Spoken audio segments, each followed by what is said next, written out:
Last time on No Longer Allowed in Another World, Sensei, a renowned author, suddenly has his double suicide attempt with his partner interrupted when a truck runs them over out of nowhere. Now in another world, he meets Annette, the priestess who tells him about his new life as a hero there. Interested in dying only, Sensei sets out in this dangerous new world and finds Tama, a cat girl trapped in a monster tree, whom he ends up saving accidentally by poisoning the tree. Searching for his partner, Seiken, to redo their double suicide, Sensei begins his journey aided by Annette and Tama. Stay tuned to follow their journey. Episode 2 starts off with Tama and Annette undergoing the arduous task of pulling Sensei's coffin bed all the way to town while he refuses to move an inch. Instead, he fantasizes about meeting Seiken again and their long overdue double suicide. After finally arriving at the castle town of Roth, the trio heads for an audience with the king. The king, a short yet jolly-looking fellow, welcomes them into his castle and graciously offers them a stay for the night. However, the only condition he had for that was to hear wonderful stories from his guests about their adventures. He couldn't have picked the worst person, though, as Sensei asks him if he wanted to hear about what it feels like to sleep within a coffin, terrifying the unsuspecting king, who believes Sensei was threatening to kill him when Sensei was actually being truthful. The king then asks the three to help him in a matter that was troubling him. His daughter, Princess Charlotte, was to be married soon, but wasn't able to pick between the choices she had for a groom. Option 1 was Gomez, a valiant warrior, and option 2 was Otto, a wandering musician. The king asks Sensei for his opinion on it. Sensei bluntly tells him he didn't know, and to make things worse, starts calling the king unfit to rule and a failed father for pinning such an important decision on an unknown man like him.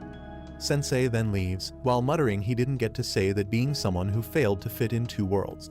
While Annette and Tama apologize profusely at Sensei's behalf for his crazy comments, Sensei's actions catch Charlotte's eye. During nighttime, as Annette and Tama fight like cats, Sensei sneaks out of the room for a breath of fresh air. There, by the balcony side, he finds Charlotte. She shares her admiration for the beautiful view of the lake in front of them, while Sensei shares his desire to drown in it, shocking Charlotte, who wasn't aware of Sensei's antics. Sensei then asks her what seemed to be troubling her, to which she answers that she still couldn't decide between Gomez and Otto. On one hand was Gomez, a reliable soldier with great potential, and on the other was Otto, her childhood friend, who would sing songs for her whenever she felt sad. Sensei commends Charlotte for caring so much about her father by going through with this, while he could only trouble his father and family with his dark tendencies. But one thing he never did was ask them, or anyone else, to tell him how to live his life. Sensei leaves Charlotte with those words, encouraging her to decide based on what she wanted. That's exactly what she does as the king summons the trio again, the next morning to announce Charlotte's decision. While Annette and Tama argue between Gomez and Otto, the princess stuns everyone by picking Sensei as her groom. Not only that, but she also wanted to commit double suicide with him. Charlotte explains that after giving it some deep thought, she realized Otto was only trying to show off his new songs and didn't care if the occasion was sad or not, while poor Gomez got rejected because the princess simply found him smelly. The king tries to get Charlotte to stop this foolishness and pick again, prompting her to finally snap. With no one willing to consider her feelings in the matter, she felt lost until Sensei showed up and gave her hope. Gomez then takes off his helmet and transforms into a giant minotaur. He reveals he was going to marry Charlotte, take over the kingdom, and offer it to the demon lord. But he didn't expect a princess would be able to see through his disguise. Although Charlotte didn't know any of that and actually only thought he smelled bad, deciding to take the throne by force, Gomez starts taking out the king's guards.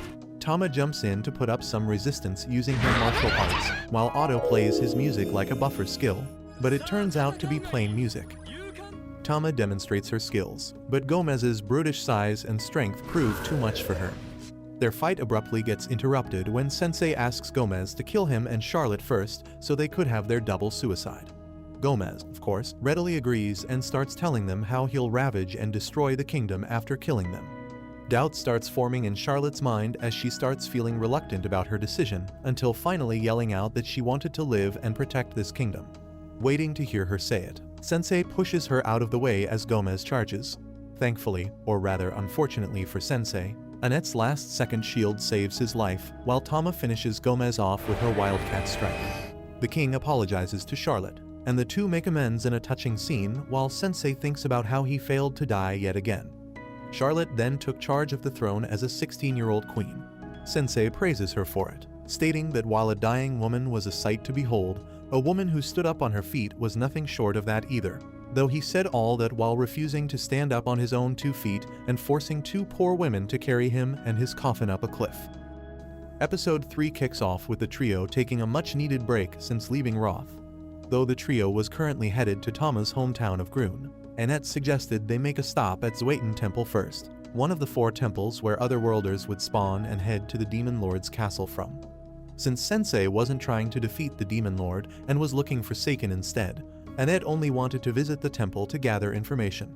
Seeing Annette's devotion to Sensei, Tama couldn't resist teasing her for being head over heels in love with him. Annette, of course, denies it and says she was only helping him to return the favor, as Sensei had pulled her into the light from her gloomy life. But she can't seem to hide her emotions in the matter very well when Tama mentions that Seiken could possibly be Sensei's significant other. As Annette had left her post as priestess so suddenly, Tama asks her if they would even let her enter the temple.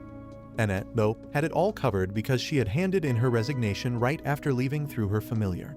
Tama asks if the tiny black ball currently gnawing on Sensei's head was the familiar she was referring to. It turns out not only had it followed her all the way here, it also didn't hand over the resignation.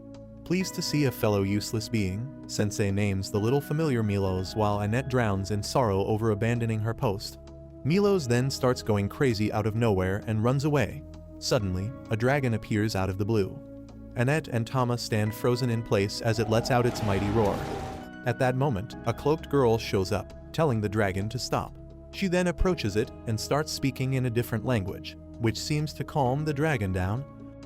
She then tells Annette and Tama to leave this area immediately, as there were many monsters in the vicinity. Sensei then pops out of his coffin, but as soon as the cloaked girl learns he is an otherworlder, his entire demeanor changes.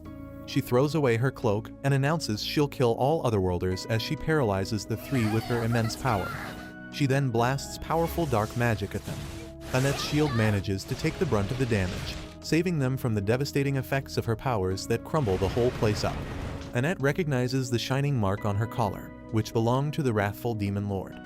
Sensei then gets up and requests her to not do anything to Annette and Tama since this didn't involve them. He instead asks her to kill him.